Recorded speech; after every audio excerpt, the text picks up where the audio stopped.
औज़ु बिल्लाहि मिनश शैतानिर रजीम बिस्मिल्लाहिर रहमानिर रहीम। हज़रात, इस वक्त मैं दिल्ली की दरगाह शाह मर्दा को लेकर आपसे मुखातिब हूँ।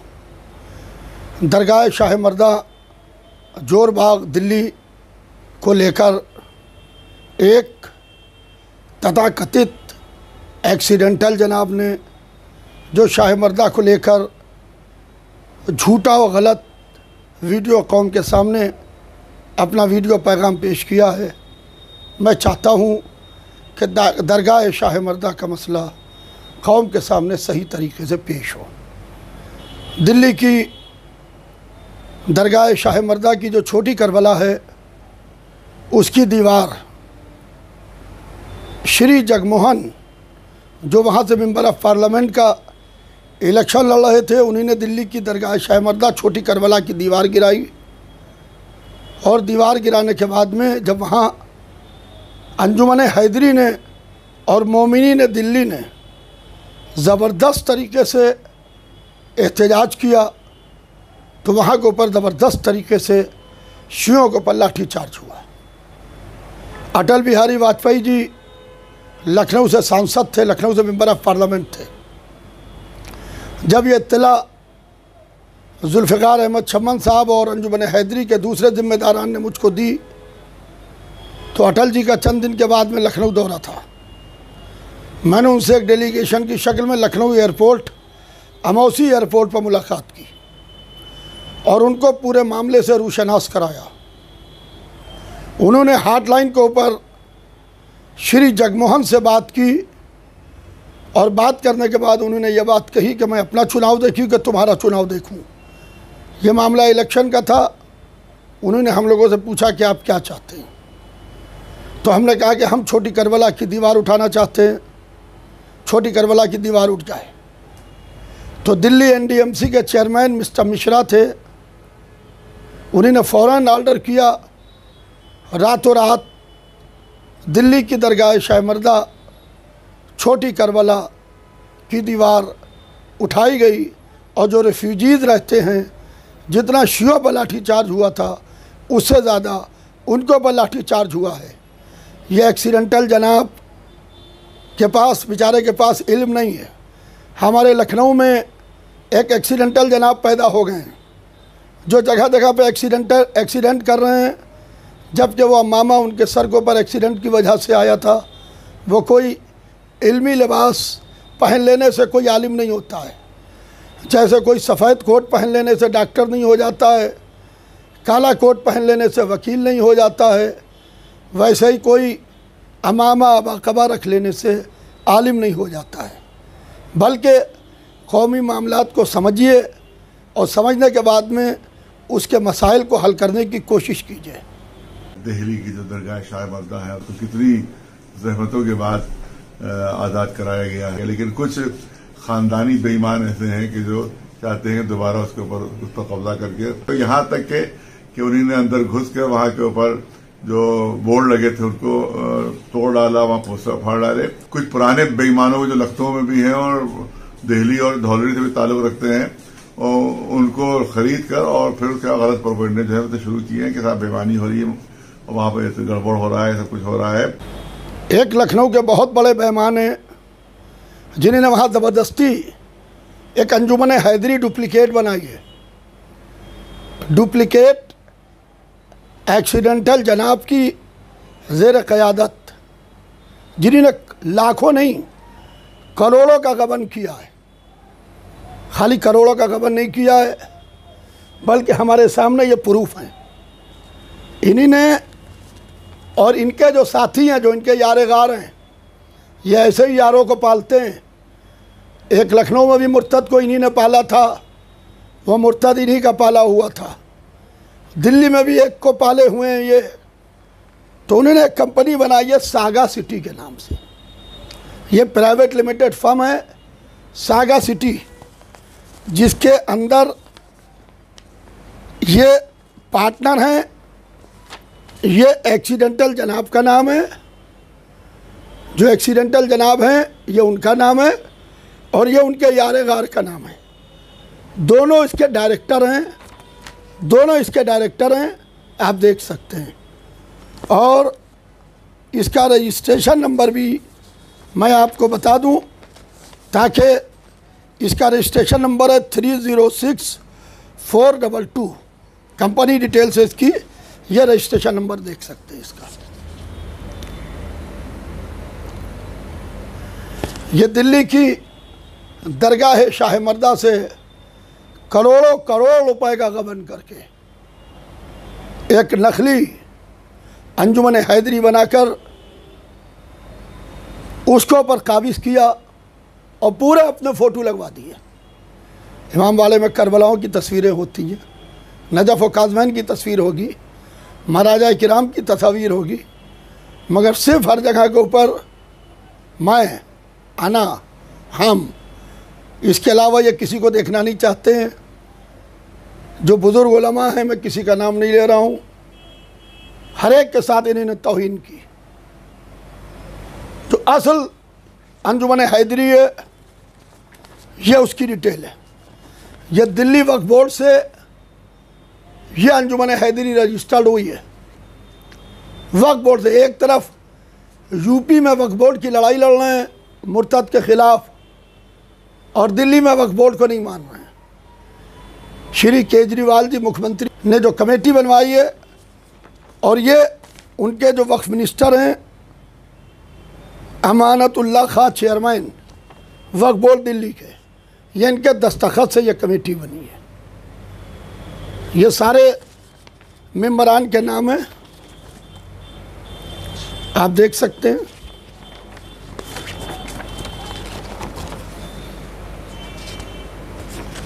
ये देख सकते हैं आप, ये सारे मेंबरान के नाम हैं और ये दिल्ली के सब जिम्मेदार हजरात हैं। मैं एक बात और बताता चलूँ कि मोमिनीन साखनी, ज़िला बुलंदशहर के मोमिनीन और मोमिनीन दिल्ली को मैं सलाम करता हूँ कि आपने हर मौके के ऊपर अज़ादारी इमाम हुसैन हो, दरगाह शाह मर्दा हो, या कोई भी मामला हो, आपने अपना सीना आगे रखा है और आप सीना सिपर हो के सामने आए हैं। मगर जब ये ऐसे बेईमान और लुटेरे लोग हैं कि इन्होंने जो 2 नंबर की कमेटी बनाई नकली अंजुमन हैदरी, उसमें भी साखनी वालों को उससे किनारे कर दिया और उनकी मीटिंग में उनको नहीं बुलाते हैं। कहते हैं ये बदमाश लोग हैं, इनको मीटिंग में नहीं बुलाएंगे। यहाँ लखनऊ का भी एक ख़ानदानी झूठा और बेईमान जो है वो भी वहाँ साथ दे रहा है। और वो जो है वो ये वही है कि जब यहाँ लखनऊ में वोटर इलेक्शन होने वाला था तो इसने नखास एक पुरानी कुंजी खरीद कर दिखा दिया था कि हमने छोटी करबला की कुंजी हम ले आए, जबकि वहाँ कोई दरवाजा ही नहीं है, ये कुंजी ले आया था वहाँ से। तो इतना बड़ा झूठा, इतना बड़ा बेईमान, मैं तो समझता हूँ कि तारीख शियत और तारीख लखनऊ में नहीं पैदा हुआ होगा कि जो इतना बड़ा झूठा है। और जो ये कहा गया कि नखास की इतवार की बाज़ार से एक जंगालूद कुंजी दिखा दी, हम मियाँ अपनी ज़बान तो सही कीजिए, आपकी सियादत पर तो लोग शक कर रहे हैं। आलम यह आ गया है, वो कुंजी रिटर्न तौर पर, लिखित तौर पर NDMC के चेयरमैन मिस्टर मिश्रा ने जनाब जाफ़र अब्बास सफ़वी साहब जो अंजुमन हैदरी के सेक्रेटरी थे उनके हवाले की है। वो कुंजी हमने नहीं दी है, वो NDMC के चेयरमैन ने दी है। कम से कम वीडियो बयान देने से पहले 10 बार सोच लिया करिए। अल्लाह ने जहन दिया है सोचने के लिए, ज़बान दी है बोलने के लिए। बेचारे न जहन से सोच पाते हैं, न ज़बान से बोल पाते हैं, इसलिए कि जो इनके मुशीर ख़ास हैं सब जाहिल अजहल, उन्होंने इनको भी अजहल बना दिया एक्सीडेंटल जनाब को। सब बेचारे भूल गए हैं और लड़ो मरो कटो में लगे रहते हैं। जो ये कहा जा रहा है कि करोड़ों करोड़ रुपए का गबन है और एक ख़ानदानी झूठा बेईमान मक्कार है, तो ख़ानदानी झूठा, ख़ानदानी मक्कार, ख़ानदानी बेईमान तुम हो। लखनऊ वालों से पूछो, गुफरामाब के इमामबाड़े में लाखों रुपए लेके कब्रें दी जा रही हैं। जिस गरीब की जेब में पैसा नहीं होता है वो गरीब गुफरामाब में दफन नहीं हो पाता है। गुंचा मेहंदिया के जिम्मेदारों से पूछो कि रजा भाई की मैयत क्यों नहीं दफन होने पाई वहाँ। उनकी बीवी की दफन है, वो आज बाकी करबला में दफन है। सिर्फ 1 लाख रुपए की कमी थी, उनकी बच्चियों के पास 1 लाख रुपया नहीं था, इसलिए मैयत नहीं दफन होने दी। चलें पूरी दुनिया की अदादारी को बात करने के लिए लखनऊ में हुसैनाबाद में सतखंडे से काले झंडे उतरवा दिए गए। वहाँ तो झंडे लगवा ना पाए। चलें दिल्ली की दरगाह शाह मर्दा को लेने के लिए। मैं 9 तारीख को ऐलान करता हूँ, मैं यासूब अब्बास 9 तारीख को सुबह से लेकर रात तक मैं दिल्ली में क़याम करूँगा। इतना बड़ा झूठा, इतना बड़ा बेईमान, इतना बड़ा मक्कार मैं नहीं समझता कि लखनऊ में कोई पैदा हुआ होगा कि जो सिर्फ और सिर्फ झूठ बोल रहा है।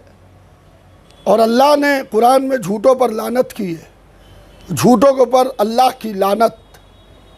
ये सिर्फ और सिर्फ मेरे बुग़्ज़ में, जो इनके कलेजे में हमारी ख़ानदानी अदावत है ना, ख़ुद तो ख़ानदानी है नहीं, ख़ुद तो दामाद हैं, पता नहीं कहाँ से थे आए, ख़ानदान इज्तिहाद में शादी हो गई। और ये मेरे बुग़्ज़ में जो अंधे हो गए हैं। 11 और 12 सितंबर को वहाँ शाह मर्दा में हम लोग आएंगे। जिसको गोली मारना हो हमारे सीने हाजिर हैं, वहाँ तशरीफ ले आए। बहुत इत्मीनान से गोलियाँ हमें मार सकते हैं। वो ये जो सिंपैथी हासिल की जाती है कि हमें गोली मारने की धमकी दी गई है, ये झूठे बयानात, गोली मारने की धमकी दी गई है। क्या नरसे की गोली मारने की धमकी दी गई है?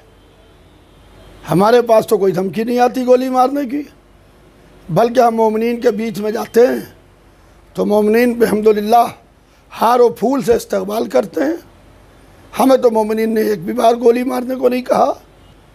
और ये तो कहा गया कि मुझे गोली मारने की धमकी दी गई है, तो ये बिल्कुल गलत और बेबुनियाद है।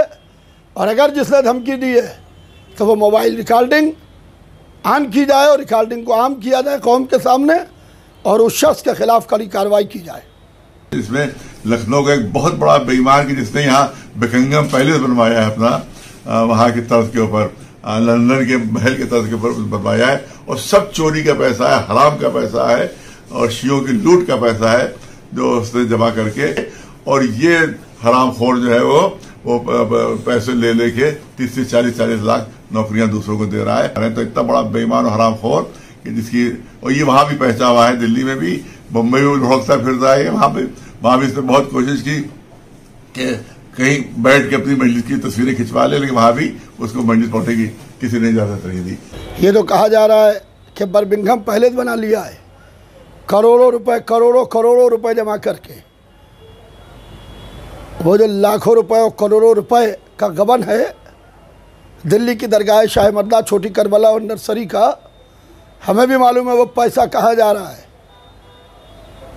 शब को जो नूर दिखाई देता है एक्सीडेंटल जनाब को, उसका जो महल बनवाया है, तो जो उस महल में करोड़ों रुपया लग रहा है, कम से कम चके कौम के सामने हैं जो उसको चके दी गई। ये चके कहाँ से आई? लाखों रुपए की चके। क्या ये सहम इमाम है या सहम सादात है कि सदका है कि फितरा है कि खुम्स है कि ज़कात है? ये कहाँ से पैसा आया है, किसने दिया है, चंदे का है? लिहाजा कोई अगर से घर बनवा रहा है तो हसद है, कोई अपना मकान बनवा रहा है तो जलन है। तो ये भूबल के ऊपर लौट रहे हैं बेचारे और आग लगी हुई है। बहुत अच्छी तरीके से ये दिल्ली वाले और सारे मोमिनीन सुन लें, क्योंकि अब इनका घोटाला चलने नहीं दिया जाएगा, अब इनका गबन चलने नहीं दिया जाएगा। फ़क़त वस्सलाम। औज़ु बिल्लाहि मिनश शैतानिर रजीम, बिस्मिल्लाहिर रहमानिर रहीम, वस्सलातु वस्सलामु अला अशरफिल अंबिया वल मुरसलीन अबिल क़ासिमिल मुस्तफ़ा व मुहम्मद अल्लाहुम्मा सल्ली अला मुहम्मद व आले मुहम्मद व अहले बैतिही तय्यबीन अत्ताहिरीन अलमासूमीन अलमज़लूमीन व लअनतुल्लाहि अला दाइम अजमईन मिन यौमिना हाज़ा इला यौमिद्दीन। बिस्मिल्लाहिर रहमानिर रहीम। यौमन बिदुनिया इश्तगल क़द गर्रहु तूलुल अमल अल मौत याती बग़्ततन वल क़ब्र सुंदूक़ुल अमल। अज़ीज़ान गिरामी, अभी जिस कौल का जिक्र और इसका जिसको मैंने अपनी तकरीर का उन्वान करार दिया है, उसमें इरशाद मासूमीन है कि यौमन बे दुनिया इश्तगर, जो लोग दुनियावी कामों में मसरूफ़ हैं वो ये समझ लें कि मौत अचानक आ जाती है और जो ये खबर है ये अमल का संदूक है। लेकिन जो हालात मैं देख रहा हूँ उसमें मौलाना हो, उलमा हो, अंजुमनाए मातमी हो, चाहे कौम की जितनी भी चीज़ें हों या जो भी जिम्मेदार लोग हों, ये सब अपने अपने दुनियावी कामों में ही मसरूफ़ हैं और दीन के कामों की तरफ इनकी आमद नहीं हो पा रही है। इससे पहले शिया वक्फ बोर्ड के ऊपर जब तहरीक हम लोगों ने चलाई, उस वक़्त पे भी हर लोग इस तरह के जो थे वो अपने इस लड़ाई को ज़ाती लड़ाई, ज़ाती रंजिश ये सब कहते थे। अल्टीमेटली ये हुआ कि वसीम जो है वो साबित हुआ कि वो मुर्तद तक है। आज भी यही चीज़ें हो रही हैं। ये जो पूरी लड़ाई अभी आप लोगों के सामने आई है, इसकी शुरुआत किस दिन हुई?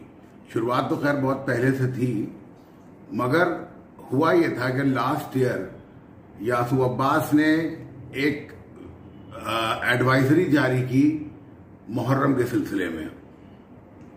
वो एडवाइजरी जो थी वो प्रशासन और शासन से मिलके एक तरह का धोखा था शिया कौम के साथ, जिसके तहत इन्होंने सारी चीज़ों को ख़त्म करने और सब चीज़ों को बंद करने का ऐलान खुद ही कर दिया था और बाद में उसी चीज़ के ऊपर विरोध पे भी खुद ही खड़े हो गए थे। इस चीज़ के ऊपर मैंने सख्त मजम्मत की, जिसके बाद इन्होंने एक बहुत ही बदतमीजी भरा वीडियो बनाया जिसमें कल्बे जवाद साहब को बहुत ही नाज़ेबा इल्ज़ामात उन पर लगाए। फिर मैंने दूसरे दिन एक वीडियो जारी की और मैंने उसका जवाब दिया और ये कहा कि ये ना समझना कि अब शिया कॉलेज को छोड़ दिया जाएगा और हम शिया कॉलेज के ऊपर जो भी इनकी 420 थी वो सारी चीज़ों के ऊपर लग गए और हमने खूब बयानात और सारी वीडियोस बना बना के, यहाँ तक कि इनकी भाभियों को, जो ये अपनी भाभियों को वहाँ नौकरी दिला रहे थे, जो जाहिल भाभियाँ इनकी हैं, उनको ये ज़बरदस्ती नौकरी में घुसेड़ रहे थे वहाँ पर, उनका भी पर्दाफाश करके उसको भी रुकवा दिया मैंने, जो आज तक नहीं हो पाई। अभी भी ये उसकी कोशिश में लगे हैं, लेकिन इंशाल्लाह वो चीज़ हम नहीं होने देंगे। इस चीज़ से बौखलाहट के बाद ही ये तमाम चीज़ों के ऊपर आ गए कि कल्बे जवाद ये, कल्बे जवाद वो, चीज़ें करते रहे। मैं उन सब चीज़ों से कोई फ़र्क नहीं पड़ता।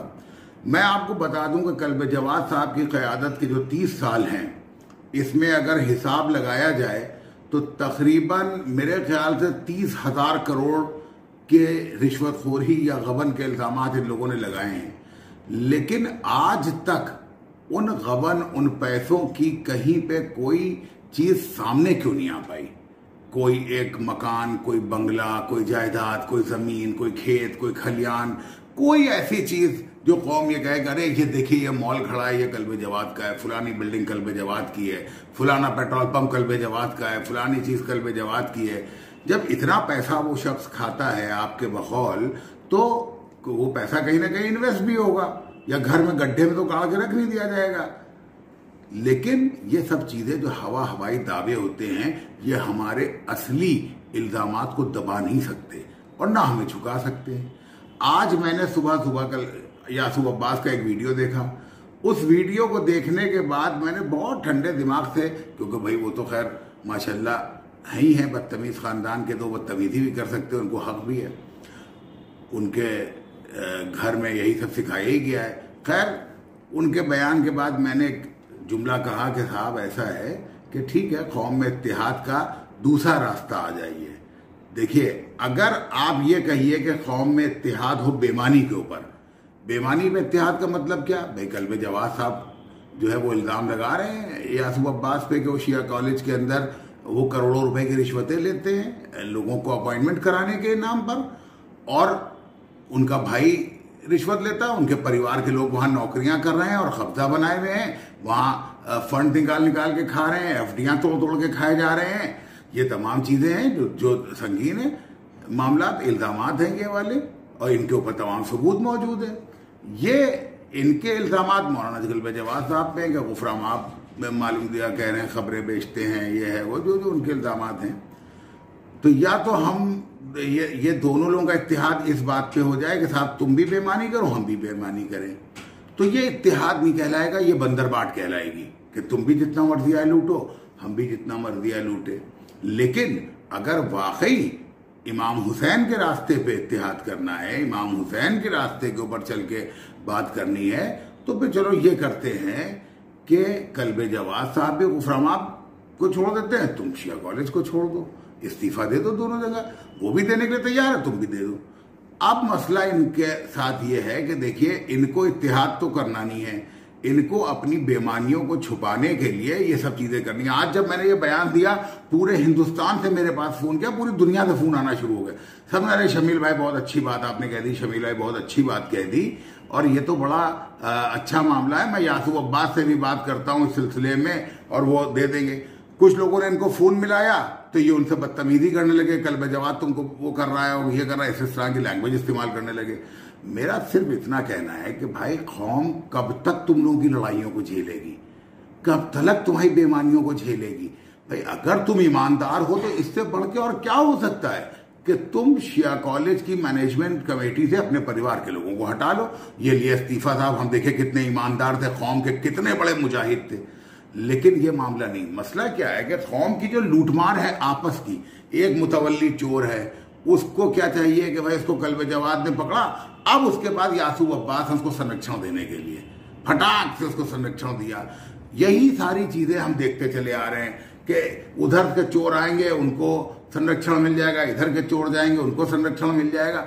ये जो आपसी एक चीज वो बना के रखी है ना, अब इसका टाइम बहुत हो चुका है, बहुत कौम बेवकूफ बन चुकी है। तुम लोगों की मक्कारियों से बराए मेहरबानी आओ, एक टेबल पे बैठ जाते हैं, बैठ के तुमसे बात कर लेते हैं, बता देते हैं कि भाई ये चीज तुम्हारे ऊपर हमारे इल्जाम है, तुम मुझे झुटला देना। शिया कॉलेज के अंदर तुमने जो बेईमानियां की हैं उसके सबूत रखे, कह दो कि ये गलत हो जाएंगे ये चीजें, एक ऑडिटर तुम बुला ले, एक ऑडिटर हम बुला लें, गुफराम आपका हिसाब तुम पहले लेने आ जाओ।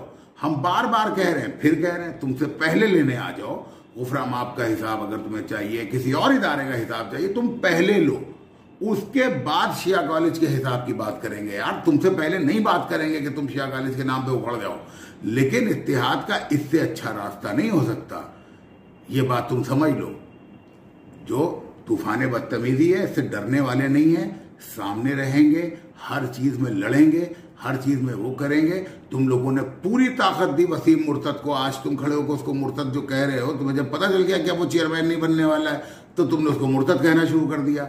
अभी तक तो तुम्हारा यार दोस्त था, तुमसे बात करता था, तुम घर जाते थे तो मिठाइयां खिला रहे थे उसको, तुम्हें मिठाई खिला रहा था जीत के आने के बाद, और उसके बाद कह रहे हो इनको ये लेके आए थे। कल्बे जवाद को हराने के लिए तुम लोगों ने यजीदों से भी बैत कर ली है। यार तुम लोगों को सिर्फ ये कि कल्बे जवाद हारे, बैत चाहे किसी से करना पड़ जाए, लेकिन अब मजीद लड़ाई की वो नहीं है। आओ हम लोग गले लगते हैं, एक दूसरे से के खिलाफ जो बातें कही हैं उसको खत्म करते हैं, और सबसे अच्छा रास्ता ये है कि शिया कॉलेज से तुम इस्तीफा दे दो, और जवाद साहब से जहां जहां से इस्तीफे जाते हो वहां से वो दे देंगे इस्तीफे। कोई झंझटा नहीं है, ईमानदारी के ऊपर इत्तेहाद होगा, बेईमानी के इत्तेहाद के लिए हम तैयार नहीं हैं, क्योंकि हम सादात में से हैं, और सादात जो है वो किसी हालत के अंदर जो है वो तुम्हारे साथ बेईमानी पे बैत के लिए तैयार नहीं होंगे, चाहे कुछ हो जाए। अस्सलाम वालेकुम रहमतुल्लाहि व बरकातहू।